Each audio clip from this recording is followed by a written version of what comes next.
భారత్ దెబ్బకు టర్కీ అయితే విలువెల్లాడుతుంది. టర్కీ ఆర్థిక వ్యవస్థ మొత్తం కుప్పకూలిపోయే పరిస్థితిలో ఉంది. ఇలాంటి నేపథ్యంలోనే టర్కీ పాకిస్తాన్కి ఎందుకు సాయం చేసిందని చెప్పేసి తలపట్టుకున్న సందర్భం అయితే కనిపిస్తుంది.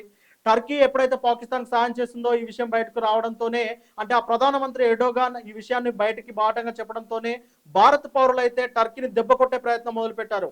ముఖ్యంగా టర్కీ అనగానే పర్యాటక ప్రాంతంగా గుర్తింపు ఉన్నది. ఆ పర్యాటకు సంబంధించిన మన భారతీయ పర్యాటకులు అయితే దానికి సంబంధించి మొత్తాన్ని అయితే తమ ట్రిప్లను క్యాన్సిల్ చేసుకున్నారు. ఒకే రోజు రాజస్థాన్, గుజరాత్కి సంబంధించిన 50,000 ట్రిప్పులు క్యాన్సిల్ అయ్యాయంటే అతిశయోక్తి కాదు.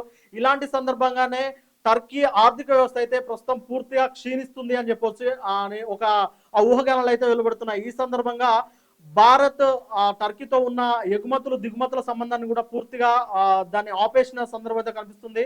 ముఖ్యంగా టర్కీ నుంచి వెళ్ళి ఆ వస్త్రాలు వస్తాయి. టర్కీ వస్త్రాలను, టర్కీ ఆపిల్స్ ను సంబంధించి కూడా ఆ ఎగుమతుల ఆ దిగుమతులపై అయితే నిషేధం విధించే అవకాశం కనిపిస్తుంది. టర్కీ ఆపిల్స్ కు మహారాష్ట్ర పూణే మార్కెట్ లో మంచి డిమాండ్ ఉంది.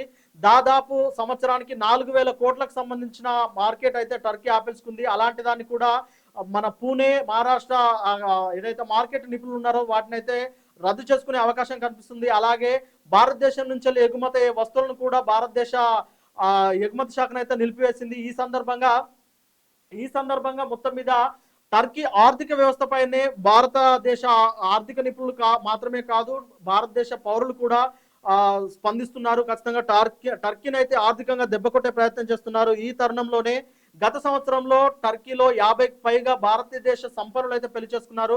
భారతదేశ సంపన్నులు ముఖ్యంగా టర్కీకి వెళ్ళి డెస్టినేషన్ మ్యారేజ్ లాంటివి చేసుకుంటారు. ఈ సందర్భంగా దాదాపు లాస్ట్ టైం 50 పెళ్లిళ్ళకు కలిపే $150 మిలియన్ అయితే అక్కడ ఖర్చు చేశారు. అంటే ఈ సంవత్సరము ఇంకా పెళ్లిళ్ళు పెరిగే అవకాశం అయితే ఉంది. అంటే దాదాపు $200 మిలియన్ల అయితే భారత్ నుంచి టర్కీ కోల్పోయిందని చెప్పవచ్చు. అంతేకాకుండా టర్కీ ఎయిర్ విమానయాన సంస్థకు సంబంధించిన సెల్బీ అనే ఒక విమానయాన సంస్థ ఉంది. అది ముఖ్యంగా వస్తువులను సరఫరా చేయడం కానీ, కార్గో సర్వీసింగ్ కానీ చేస్తుంటది. ఆ సెల్బీతో కూడా భారత్ ఒప్పందాన్ని అయితే పూర్తిగా రద్దు చేసుకుంది. దీని ద్వారా ఆ సెల్బీకి సంబంధించిన ఆ స్టాక్ మార్కెట్ అయితే పూర్తిగా చిన్నభిన్నం అయిపోయాయి, పూర్తిగా క్షీణించాయి. ఈ సందర్భంగా భారత్ అయితే ఖచ్చితంగా టర్కీపై అయితే ఆర్థికంగా చాలా బలమైన దెబ్బ కొట్టిందని చెప్పవచ్చు. ముఖ్యంగా పాకిస్తాన్, భారత్ మధ్య ఉద్రిక్తత పరిస్థితులు నెలకొన్న సందర్భంలో ఆపరేషన్ సింధు తర్వాత పాకిస్తాన్ అయితే డ్రోన్లను సంధించడం స్టార్ట్ చేసింది. ఆ డ్రోన్లను దాదాపు 600 డ్రోన్లను అయితే పాకిస్తాన్ కు టర్కీ అప్పనంగా ఇచ్చింది. అంటే ఆ యుద్ధం జరుగుతున్నప్పుడు వేరే దేశాల నుంచి తీసుకొచ్చే డ్రోన్లలా కాకుండా ఇది ఆ బాకి కింద, లేదంటే మీరైతే ఫస్ట్ యుద్ధం చేయండి అన్నట్టయితే టర్కీ దానికి అప్పగించింది. అంతేకాకుండా డ్రోన్లను ఇవ్వడంతోనే సరిపెట్టుకోకుండా టర్కీకి సంబంధించిన సైన్యాధికారులను డ్రోన్ ఆపరేటర్లుగా పంపించింది.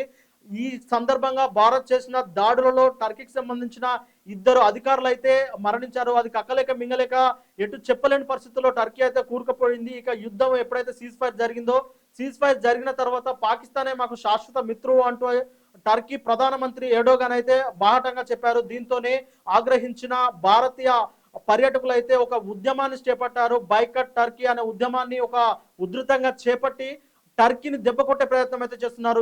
ఈ తరుణంలో చూసుకుంటే టర్కీ ఆర్థిక వ్యవస్థ అయితే పూర్తిగా కుంగిపోయే పరిస్థితి అయితే ఉన్నది. ఇది భారత దెబ్బ అని చెప్పేసి అయితే భారత పౌరులు అయితే చూపిస్తున్నారు.